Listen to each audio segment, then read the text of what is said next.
How do I lock out the lower cervical? There's two real ways I can lock out the cervical spine, lower cervical, C3 to C7. So there might be more. I'll look at the other instructors.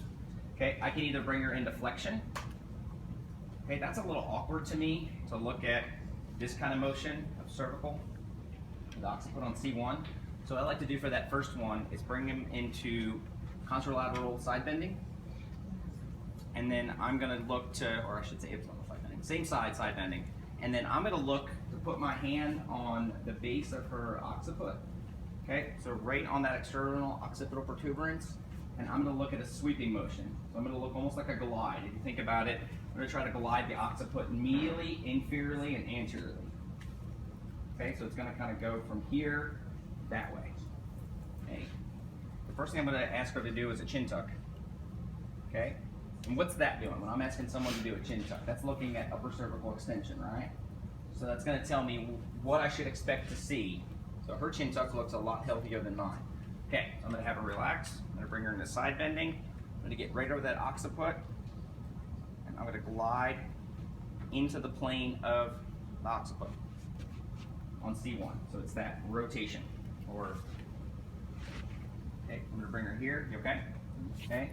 Hand on the occipital protuberance, and it's that medial, inferior, and anterior glide. So it's not this, it's more of a scooping motion. It's towards the opposite ear. Yes, well, sort of. Okay, I'm going to look at C1 on C2. Okay, 50% of the rotation in the C-spine comes from C1 on C2, the atlas on the axis. I'm going to bring her into forward flexion. Okay, and then I'm going to look at rotation. So rotation right, rotation left. The other way I can do this is I can bring her into right side bending. Okay, if I'm going to bring her into right side bending, I can look at left rotation because I've taken all the other rotation out of the lower cervical. Okay, and then if I want to look at right rotation for C1 and C2, bring her into left side bending, and then look at right rotation. Okay, so either full flexion, and I can look at rotation both ways. She's pretty good. Or right side bending to look at left rotation, left side bending to look at right rotation. And they're a little limited there. Okay, so I want to hammer that down a little bit. Any questions about those? Okay, side glides we started to do on whatever day that was. That was Thursday, right? Wednesday? Wednesday. Okay, so I'm going to cradle the head. Okay, you want to get in the habit of not choking off their carotids. Okay, we want to be nice. I usually like to rest somewhere around the angle of the mandible because it's comfortable. I can put light pressure there just to get a good firm grip. Okay, I'm going to take my first MCP. I'm going to contact the articular pillar. So how did we walk through how to find the set or the articular pillar? Okay, find the spinous process. Go about 1 finger width lateral. You're in that lamina, that gutter. Go about another finger width lateral to, or on the other side of that gutter. I should feel the set.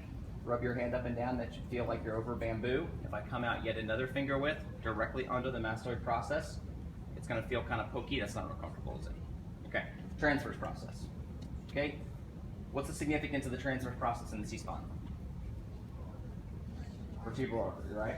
So we're not going to palpate that, but let's just be aware that we're over the right.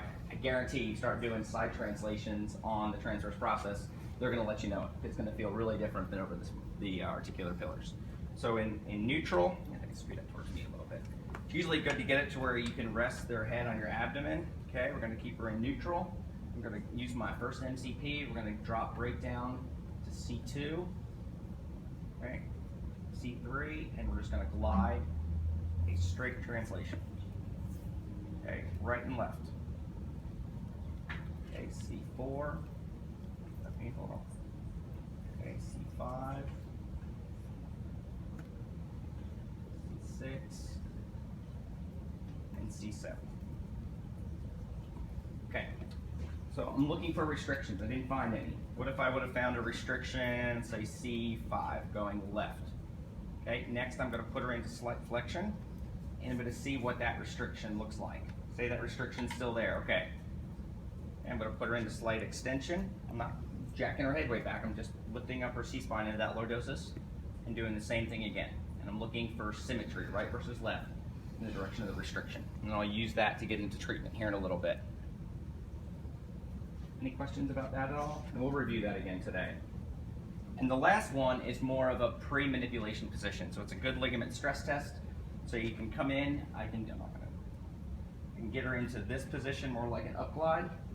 So it's a side translation, okay? Side bending and rotation. You okay there? Okay.